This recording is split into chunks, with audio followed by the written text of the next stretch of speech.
the Facebook ads. I'm not sending people to the homepage. So the difference is when you get into Facebook ads, so anybody can Google Facebook ads, YouTube ads, Google ads, and sign up for free. Now you're on the other side of the internet, where I like to hang out, people in my company. And that's what they're going to say. So what do you want to do? That's the first question they're going to ask you. What do you want to do? You can buy likes, and they'll charge you about a penny or 2, 3 cents per like. But that's the branding stuff. That's the look good stuff. And you can do that if you want 100 likes, $1. You're not going to go broke doing that, but you also not going to build anything either, right? So it's just to look good. You could buy views. They're still in that branding. They make you look good. You could buy 10,000 views. That's nothing. That's $10, $20. That's nothing. But they have these options that say conversion and clicks. And those are where the real marketers hang out, because the conversion, Facebook's actually saying you can pay us when your visitor converts. And they'll keep up with as people come to your website. And conversions can be different. You have to tell Facebook what you want to call a conversion. So for the example I gave you guys, the email address is considered a conversion, because I know then they get into my database and we have a series of things that we'll present in a very methodical way. I tell people, God forbid I pass away today, you still be hearing from me 4 years later. You be like, I thought he passed away. I thought you'll still be hearing from me in 2024, because there's a list of emails and orchestrated things that happen over time. But even if you're doing them live, you still have a database that you can send to today, tomorrow, or in an automated fashion like we do. So that's what we're telling Facebook, that we want conversions or we want website clicks. It says clicks. You can't go wrong because it says clicks. You'll know if you're buying views. You'll know if you're buying likes. You'll know if you're buying, there's other things you could buy too. There's a few other things, engagement, shares, and all that stuff. And what it does is Facebook, whatever objective you choose, you get that type of person. Now I'm preaching now, because it's the same thing. If people say, Pastor, I can't attract the right mate. Well, see, it's something about our algorithm that's attracting whatever we attracted. Right. So in the same way with Facebook, if you tell them likes, guess what they show you to? They show you the people that love to like. Now, I don't like a lot of stuff on Facebook, so I wouldn't be the type of person that would show up as one of your customers, your recipients, because they're going to show it to the likers. Now, if you put clicks, they're going to show it to people that are likely to click. They showed a pattern of behavior of clicking. But why do we choose conversions? We have to pay a little more for that. But guess who they're showing it to? They're showing it to people who have exhibited a behavior of converting, buying, right? So do you want to pay for the 1 cent like, or do you want to pay for maybe the $10 conversion, depending on what you're selling? Right. So you want to play in a conversion game in all the ads platforms, YouTube, all this stuff can be bought. But what it's going to be a factor of is how well you're going to convert. Because if you put $100 in your budget and tomorrow, Facebook will run through that $100. That's what they are good at. Very good at it. They're very good at that. So first of all, you've gone wrong when you did the $100 with likes, because that ain't gonna get you a buyer. You've gone wrong when you've done $100 in views if you only want it for your ego. If it's for your ego, then $100 might be well spent, because you can say, hey, Doc, you saw that 50,000 views I got last week, right? So that may, if for ego, again, the branding website. But if you want a buyer or potential buyer or an email converter or somebody to do something beyond just a fanciful ego-centric metric, then you want to have the clicks or the conversions. I don't do anything else. Well, I take that back. I do a like campaign when I'm starting a new fan page that needs a little juice. So if I'm at 10 likes and I'm trying to advertise and somebody kind of clicks over to my page and they say, oh, that brother got 10 likes. Right. There's a social proof thing there. So, you could do a likes campaign to get your personal or your business profile to maybe a couple thousand likes, 10,000 likes, whatever you need, right? And then now you're at a minimal sort of threshold. But you go into the game knowing that I'm probably not going to get any sales from this. This is a like campaign, right? Just like my branding website is my branding website. When the news comes, because if the news saw my email page, they might not figure it out. I don't understand. I don't know his biography. So there's a disconnect there. So you have your outer and you have your inner, and that's the difference. So, and I'm gonna get into clicks at the end as well. So Notice what I said on the bottom. If I'm doing any of these tasks, I'm operating in my Pareto 20. If I'm not doing any of these things, it's because I've allowed myself to go outside of strategy. And sometimes there's a season for that. You know, I'll do other things. Like I said, I've been wrapped in political debates right now. I was already telling you before this call, like, you know, I literally did delete the Facebook app. Look, let me see if I could pull it up on my phone. Well, you know where you search your apps? Right. Facebook does not exist. Now, look what does exist. It doesn't exist on my phone. Can you see that? You know, I typed in Facebook, but do you see what does exist? Can you see it or no? A little bit.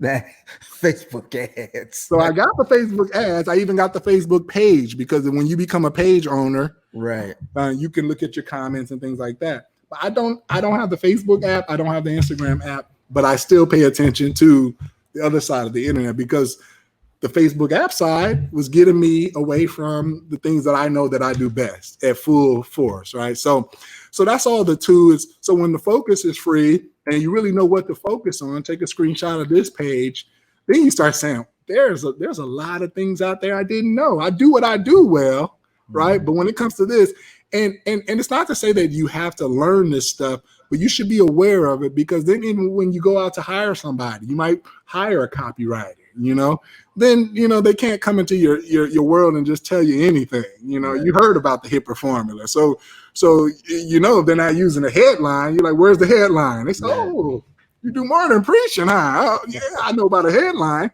and I know your headline's not grabbing any attention.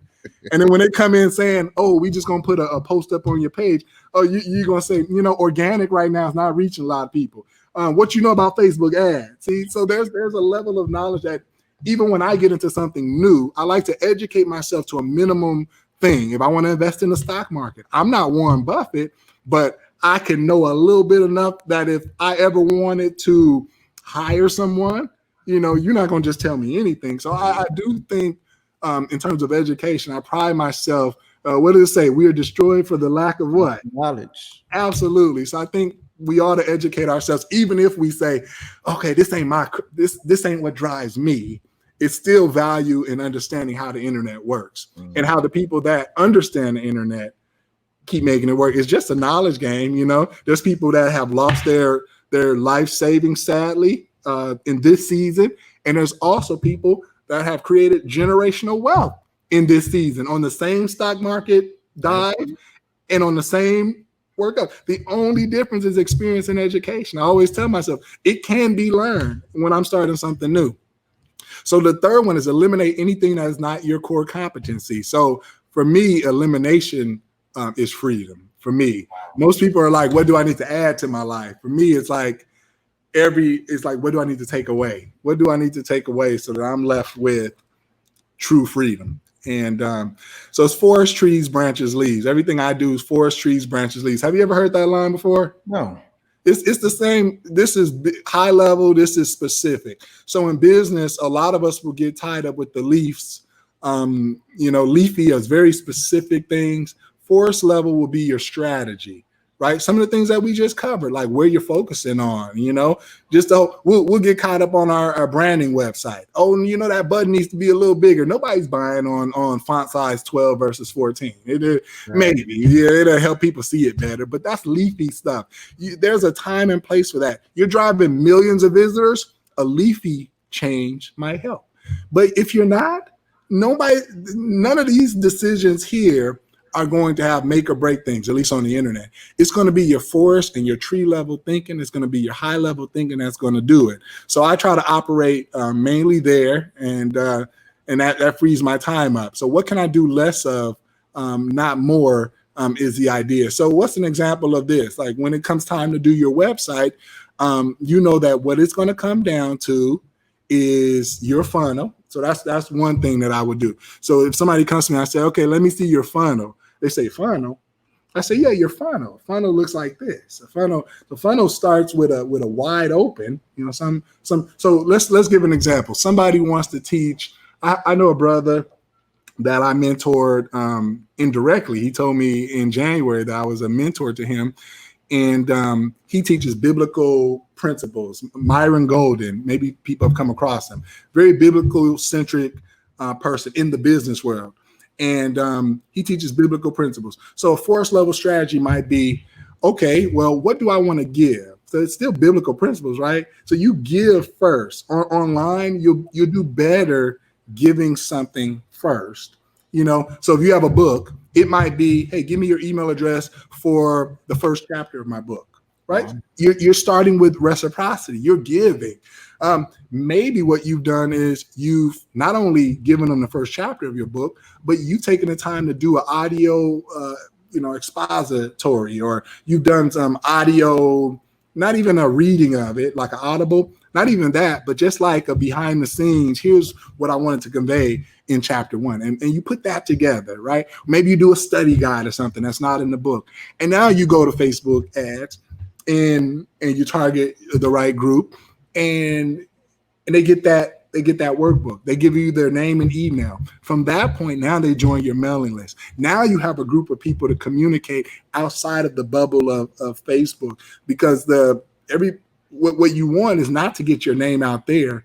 What you really want is to get their name in here. Right. Is the difference. That's force level thinking. Force level thinking is, I don't need my name to be out there. And quite frankly, I don't even care to have my name out there, to be honest with you. The little things that I do get come as byproducts. It's not me out there chasing any particular thing that I get.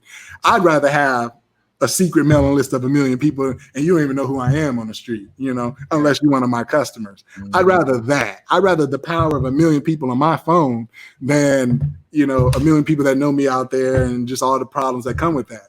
Right. So that's the difference. And what can I do less of, not more? Number 4, empower others to execute for you. So when it comes to, for example, here's one of my first cars I bought in 2003. And the story I tell was I took it off the lot, didn't even know what I was doing. That's young Jermaine there, had hair, Long Beach Performing Arts Center, right downtown. Took it off the lot and it was just roaring out of control. What did I just buy? I bought a lemon. I took it back to the dealership. They said, sir, your NIAT hit it out of automatic mode. They put it in manual mode. You were stuck in gear 1. In that mode, you got to do it yourself. You got to keep changing the gears. I've never been a manual kind of guy, like stick shift. So I didn't even know what I didn't even know. I was in manual mode instead of automatic mode. I asked him, I said, who wants to drive in manual mode anyway? He said, well, some people like more control. They think they're going to get there faster by doing all that stuff. I say, yeah, but I've driven with people that had stick shifts. They can't even hold a conversation with you because it's like, what are you doing? That's never me. So he said, yeah, you were in manual mode. And I got to thinking years later, I remember that story. And I said, how many entrepreneurs are stuck in gear 1, message, gear 1, doing everything yourself, because that's how you did it. You came up doing everything yourself, so we get used to this chief cook and bottle washer syndrome. And I would say that was me year 2000, 2001. But when I started making money, March 2nd, 2002, it took me to January 1st. I had an office by then. So I wasn't stuck on this. I'm going to do everything myself. I don't know what it was. It wasn't even that I read a lot of books back then, but it was just this extra sense that I'm ready for an office. Everybody's scared of hiring people. I'm not shipping another book. I'm not licking another stamp. I'm not. So I started bringing in people to do that. And I think that is so simple of a philosophy, but I think a lot of people get stuck here because they say, I can't afford to hire somebody. No, you can't afford not to hire somebody. You can't, because if you really understand what you've got and you're doing your core competency, you remember that 16X? If you're free to do what you do, and you give all your other responsibilities to somebody else, even if you don't see the 16X, you see half of the 16X or a quarter of the 16X, you will be further ahead. So being afraid to pay somebody whatever, is the going rate is actually a fallacy. It's a fallacy of the mind. If I go, and we don't have a huge company, I'm not talking hundreds of employees, but if I go below a dozen, I get scared. It's like, okay, that means something's being dropped. And I mean, our people are so metric focused that when I have to add somebody, it's because I have to add them. And we're not doing the wrong things. We're doing the right things. All right. So be quick in your business pursuits to figure out who can do this job. Now, I'm also going to let you know, are you familiar with things like Upwork.com? I'm not. Okay, so Upwork. Let me let you know about Upwork because here the world is your. It's not letting me on. Okay, there we see. So if we go to Upwork, the world can be your workforce. Now, some people don't like to talk about offshore jobs and things like that. If I was ever running for president, that wouldn't be my platform. The world is my workforce. Right. So here, at one point, I remember I said, I want my emails to get answered super fast. And, you get 1,000 emails, in a couple of days, and you only have 2 people in the front office that's going for a certain rate, here in America, you're like, well, that's not connecting. So I remember in 2008, I went on a site. It wasn't Upwork. It was the predecessor of Upwork. And I typed in customer service reps. People came up at $1 an hour. I said, $1 an hour? Wow. And it's still that way. I'm not just talking about 2008. It's still that way. But it wasn't $1 an hour in the United States. It was $1 an hour somewhere that the currency exchange is so different. And I got to see this when we traveled the world. When we went to Philippines and we got to go to Ghana and things, I got to see how far $1 goes, So do you know that there are people that at $800 a month are living like kings? Absolutely. Kings and queens at $800 a month. So $300 a month in Philippines got me a customer service rep. And that's a middle-class income. And so I remember going on a site like this, the predecessor of it, and I got 4 customer service employees. I flew out to the Philippines in 2008. This is the kind of risk taking. Grandma's like, where are you going? I said, don't worry about it. I'll be back. Here's my paperwork, And I me and one of my employees, we flew out to the Philippines, and we hired 4 people. We had an office out there. And now my emails went from taking a day or 2 to be answered to 2-3 hour response time. And it was because I was willing to ask a different question. And I was willing to get beyond the limitations of what, basically the choices that I had, Right. To hire here. So Upwork, you can find design. Now money's not a problem when it comes to finding somebody to do your website. There's a button I don't know how to change. Go to Upwork and do it. Somebody all There's around. another app similar to that I've heard of. I forget what it's called, but I've heard of an app that does similar. Is it Freelancer or Fiverr? Freelancer? Yeah. And then there's Fiverr too. Okay. Freelancer, same thing. I build software off of Freelancer. Between Freelancer and Upwork. And then the reason why I like Upwork is because then they'll install an app that if you're paying somebody about an hour, because you're like, well, Doc, how do I know they working on my business? There's an app that when someone, it's like if you're paying by the hour, they check into the app and it screenshots the computer at random intervals that you don't even know. You basically agree to that, as a worker, as an employee, and basically they're screenshotting you. They're counting up your keystrokes, how many keys you type. So I could be like, well, you got 50,000 keystrokes and you got 120,000. What's going on here?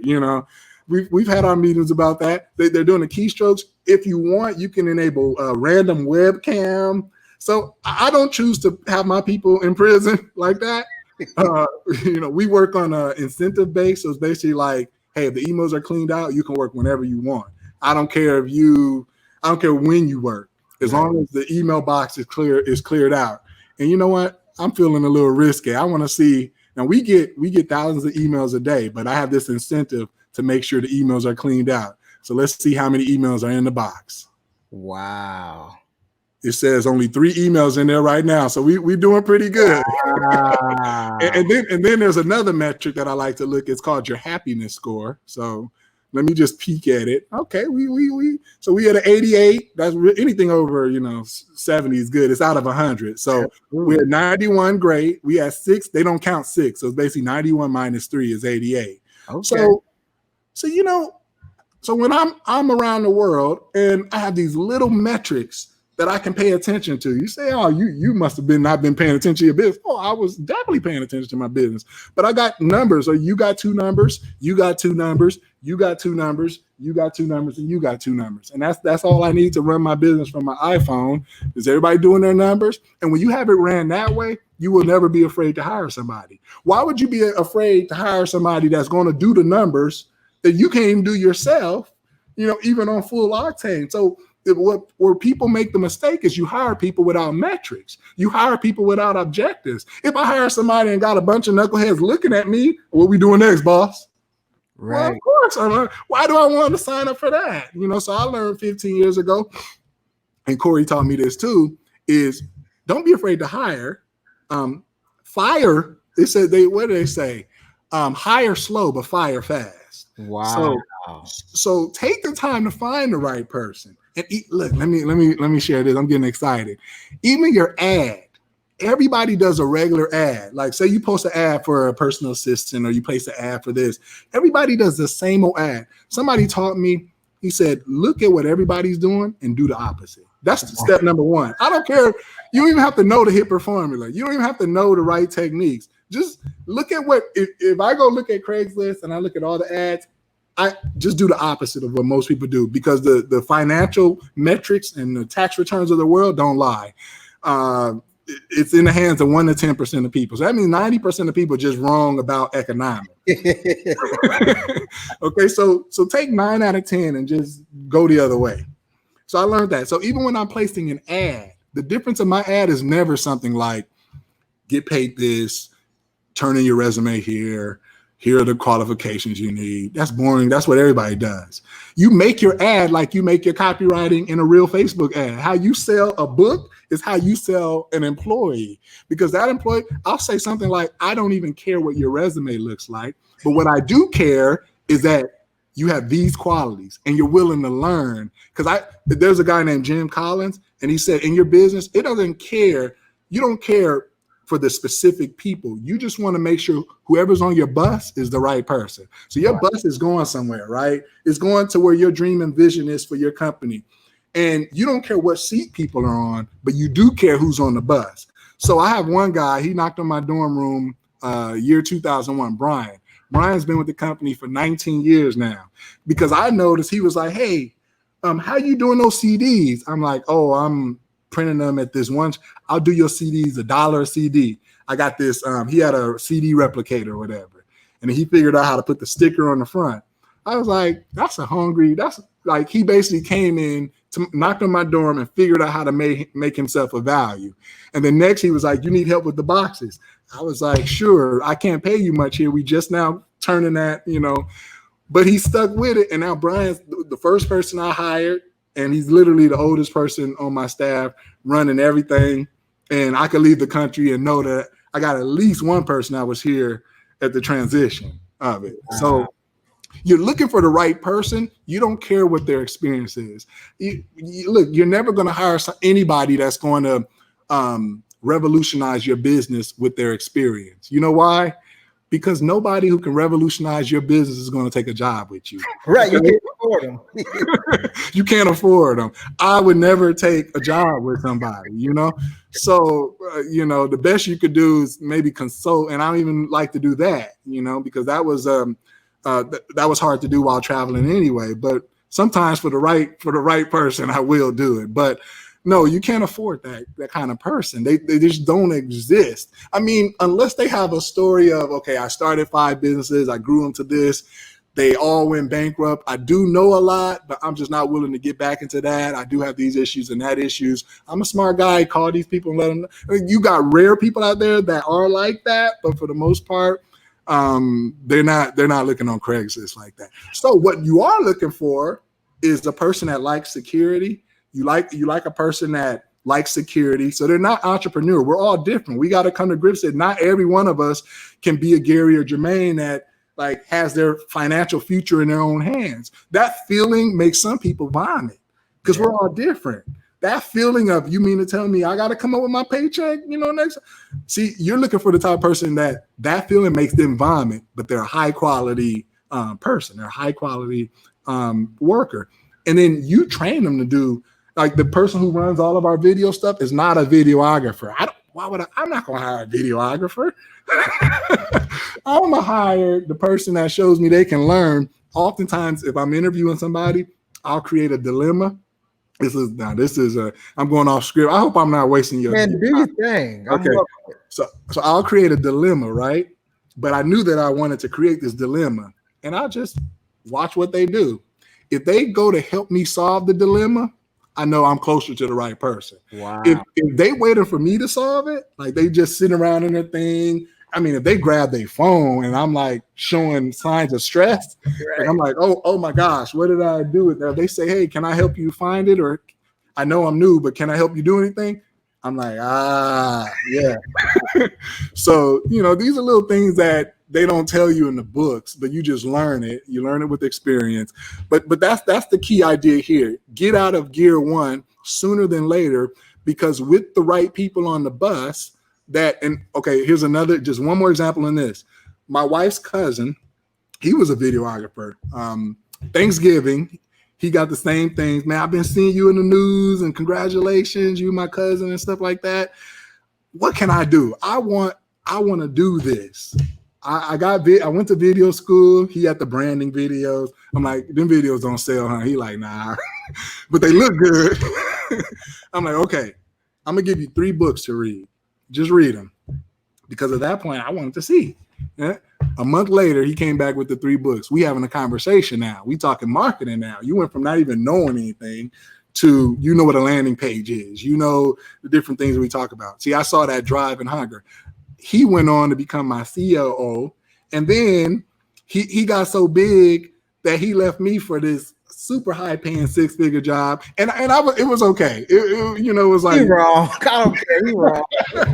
He wrong. He wrong. But it's kind of like I'm out traveling, and it's like this guy, he wants to spread his wings. It's like, well, I can't double your salary like that. So he got recruited to this startup in Silicon Valley, and dude got stock options. I'm like, can I get a loan now? So the thing, you start with the person is my point. And that person can be trained. You can say, see, what I often do is go buy the courses for that person. You're saying, Doc, I'm just not made for this. You're not going to find me in nobody's Facebook clicking nobody's ad. Okay, go buy the Facebook training, get the right person on the bus, you connect the two, and even in their probationary period, see what they can do. You have nothing to lose by saying you got 90 days. Here are the 3-4 books. Here are the courses. They're vetted by people I respect. Figure it out, because you got the right person. I'm telling you got the right person, it will be revolutionary in your business. Let me say this. God will oftentimes, since we're talking to kingdom-minded people, yes, God will oftentimes connect you to the right person. I don't know if you know who Ivy Hilliard is. Yeah. But Ivy Hilliard has built multiple buildings. He's transitioning. He purchased the old campus from Joel Osteen. When Joel Osteen bought the big, whatever that stadium is, he bought their old church, which sits 5,000 seats, the whole campus. Anyway, all the buildings that Ivy Hilliard is building, he's built something like 10 buildings. Wow. All of them has been built by one man who's a full-time staff member as a contractor on his staff. When he found him, he didn't know how to hammer a nail. Wow. But the Lord told Hilliard to find that guy who was a drug addict at the time, said, work with him. He's going to help you build these buildings. Man had no clue about how to build buildings, didn't know anything about construction, didn't know anything about anything. But now he has a construction company, has built every building the man. So sometimes God will connect you to someone who doesn't have the skill set. Right. But God will equip you to work with that person, and you never know how God's going to make that relationship go. And they're the right person. They're the right person. Absolutely. Yeah. Is he the same, the contractor? Because I've heard a lot of preachers mention a common person that seems to help people get into business, like when it comes to real estate or something. And I just wonder if there's a connection there. Like I've heard of a few other preachers that are into buying Waffle Houses and different sort of real estate chains. And there's one common guy. This guy only works, of course, he has a company, a construction company, but he only works for Hilliard. Okay, gotcha. But that proves my point. That's exactly what I'm saying, is that when you have the right person, they don't have to be. None of my people started skilled. In fact, JP, the head instructor, he won't mind me saying, JP came, he was a little rough around the edges. But JP was so talented. I mean, this guy, he'll even tell you, he was so talented on the keys. And I knew I had the right person because he was also humble. Mm-hmm. Because here I am, I'm good, but I'm not Jason White. I'm not Michael Burrell. I'm an educator, but I mean, I can handle my own, but I know where I sit in musicality, right? I more so went down the business path. So to sit under me and to know you're musically better, that takes humility. Yeah. But he did it. And then he started to learn the other side. He learned how to communicate, and then he learned how to teach it. And now I watch the lessons like all the rest of the students, Brother Sproul. I log in like, what we gonna learn today? Because he gets the lights, the organ, he handles all this stuff. I don't even know how to run this stuff anymore. I'm the most inept person when it comes to my office. I feel like I'm a stranger sometimes. I come in, so what are we doing? We got a Mike Burrell's here today. Okay.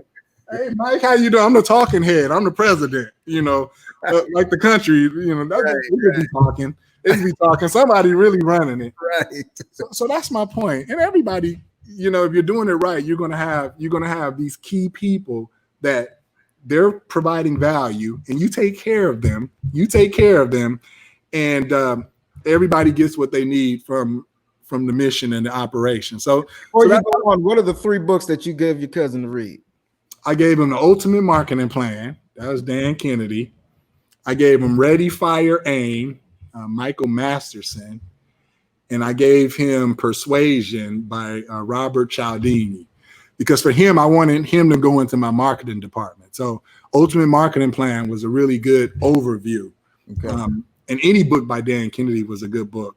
And then the Ready, Fire, Aim was like building an entrepreneurial business.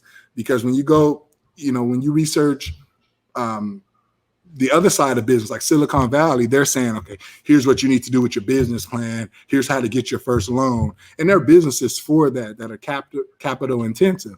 But the kind of businesses that we start that are typically around our personality and our brand, they're not capital intensive, right? Especially in ministry, information, books, a certain part, a certain mission you want to, unless you're trying to invent something, you may need a lot of capital, but for the most part, you don't. So I wanted him to read more entrepreneurial business building books. That's the difference. If you go read a Harvard Business Review type book, that's going to be telling you how to build the next Uber.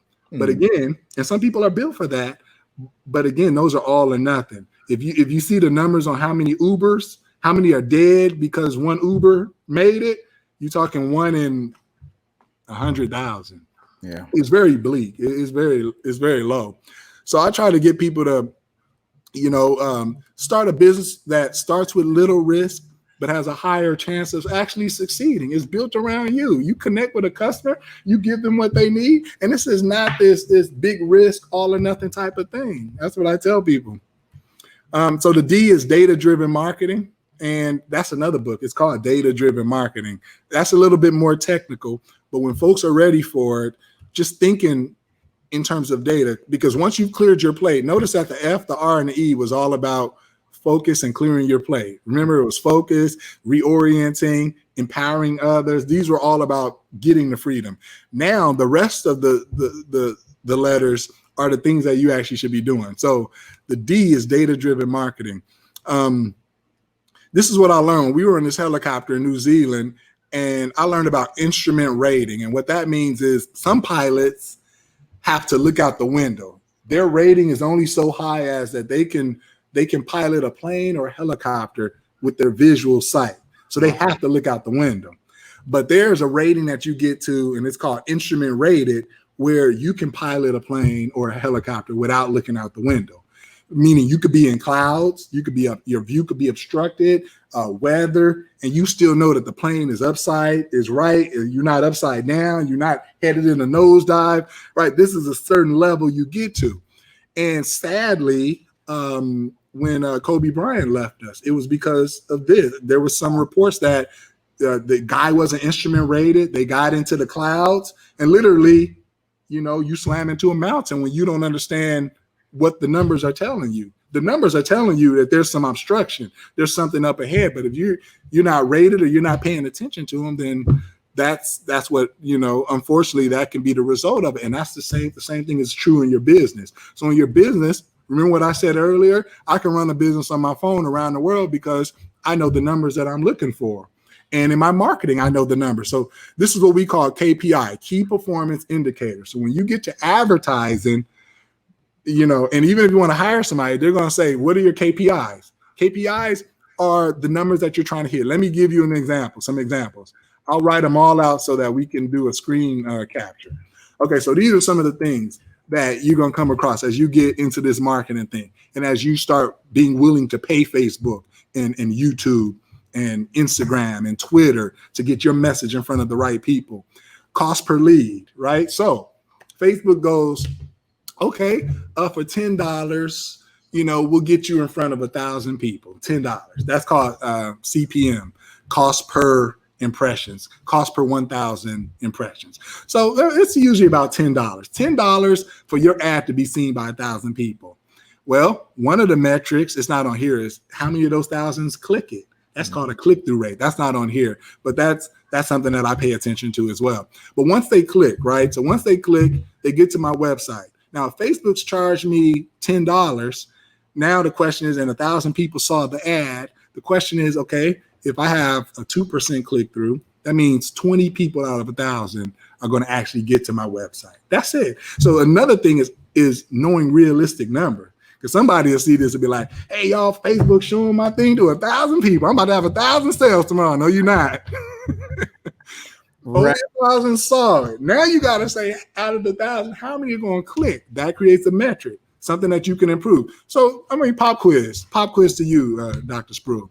Okay. If Facebook's charging me $10, 1,000 people see it, and I know that I have a 1% click-through rate, which is 10 people. Only 10 out of 1,000 are willing to click it. I grabbed their attention. They were scrolling. I got them to stop. They clicked.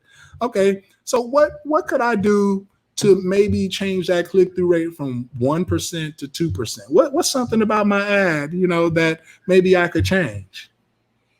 Well, it's got to be more engaging. Yep, got to be more engaging. They're not engaged, or it's not interesting to them. Can you focus your ad to people who are more specific to what you're advertising? That's actually a good point. That's the more sophisticated way. Because remember, forest, trees, branches, leaves. Right. See, I asked a branchy question because it implied, well, maybe we need to change our picture, or maybe we need to change our hook or our headline. But a more forest, tree level strategies, am I targeting the right person? Because it don't matter what I do on the picture. If I'm doing a men's retreat and I'm showing the ad to women, well, that's a mixed match altogether. It don't matter what I do on the ad or the picture or whatever. So yeah, okay. So assuming targeting is right, we're showing it to the right demographic, and Facebook's great because it's going to let you get in there and it's going to say, okay, who are the age groups? Like for me, it's 35 to 65. Young people don't buy my stuff. So I'm not going to do 18 to 35. I think young people, they're more keen on, they'll probably just go to YouTube. They grew up on YouTube. But for whatever reason, I know that. So I go more seasoned audience. And I think seasoned people are more buyers just in general. Yeah. Right. So I know the age. I know, you might say, okay, if they like TD Jake's page, they'll probably like me too. Right. So, okay, we're gonna add TD Jakes to our audience profile, right? If they like Joel Osteen, we'll add them to ours. If they like, anybody, right? Add them to this.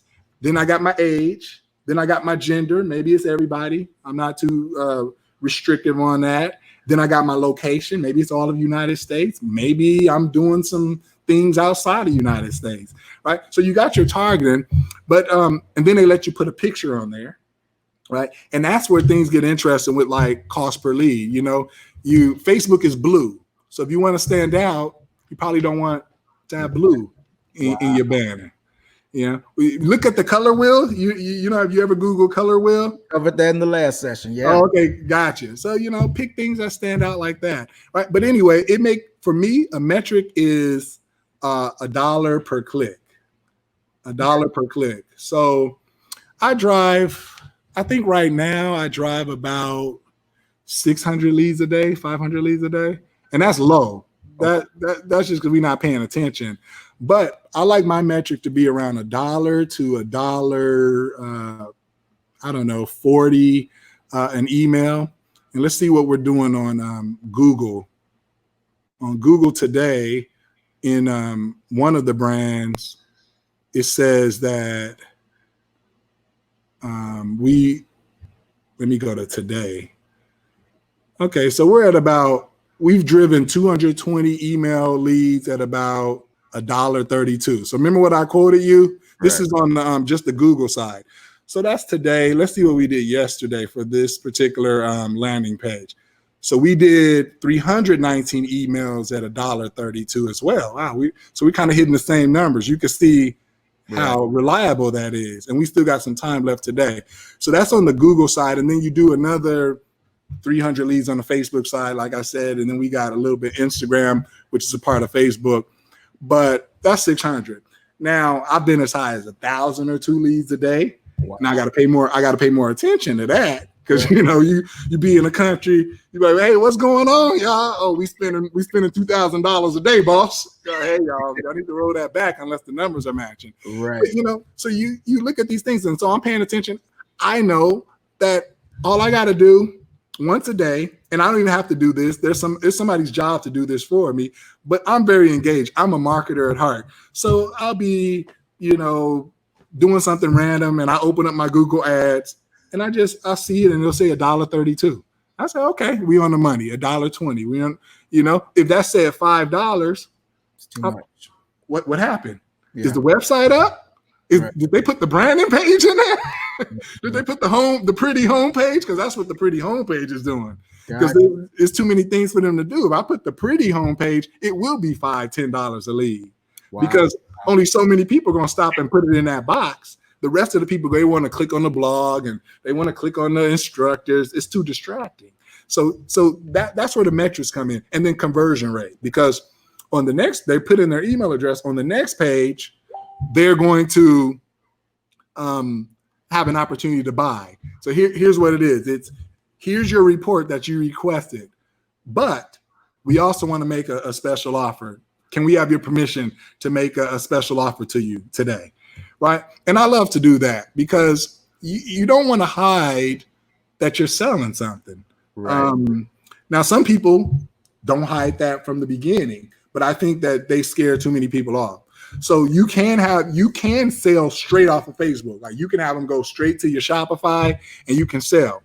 That's a strategy in and of itself. Forest, trees, branches, leads. Now, your sales are your sales. You typically don't build an email list. It's like you pick what you want up front. You want the sales right away, and that's going to be a harder sale because you're asking for the $30, $40, $50 up front, or you want a lead, and then on the next page, you want a portion of them to buy. Now, the benefit is this, and I do both. Going straight to the sale, okay, you end up with a straight up customer database, all customers. Right. That's not a bad thing, but it's limited. Here, you end up hundreds of thousands of people, of which maybe 20% are customers, but you always have potentiality. It's like you always got this other group that are becoming buyers. I'll sometimes look at a customer and it'll say they bought today, and I look at their creation date, like when they first gave me their email lead, and it'll be 2 years ago. Wow. So it's like you're making investment in people that are going to be for you now, but you're also making investment in people that are going to be for you in 2 years, because everybody does things at their own pace. Right. So some people are ready to go. Oh, I like Gary's message and mission. I'm in the fold. Let's sign me up. Other people are like, I don't know, I'm doing this other thing over here. Time's not right, whatever. And they get on your email list. Now you built that nurturing relationship. You send out a newsletter, maybe if you want to, or you send out an email here or there, a link to a YouTube video. And over time, you built that relationship. And so you track it with the numbers here. And the only other thing is these are the 3 growth drivers of a business. And these are the only 3 things as far as the business economics that I'm concerned with economic wise. That's getting more customers, increasing the size of orders, and increasing repeat orders. A lot of people only focus on the first one, getting more customers. That's the natural thing for all of us to do. A lot of us don't focus on size of order because different people will want different access, right? It doesn't matter. You go to a concert, how they do it in a concert is you got general assembly, but there's always going to be a group of people that want more access. Okay, you go to any concert. I don't know how it works in the gospel concerts, but I know in the secular world, if you want to go backstage, VIP, some people are in that building for $80, in the nosebleeds. Some people in that building for $1,200. That's right. They're going backstage. They got a special pass. Yeah. So I think even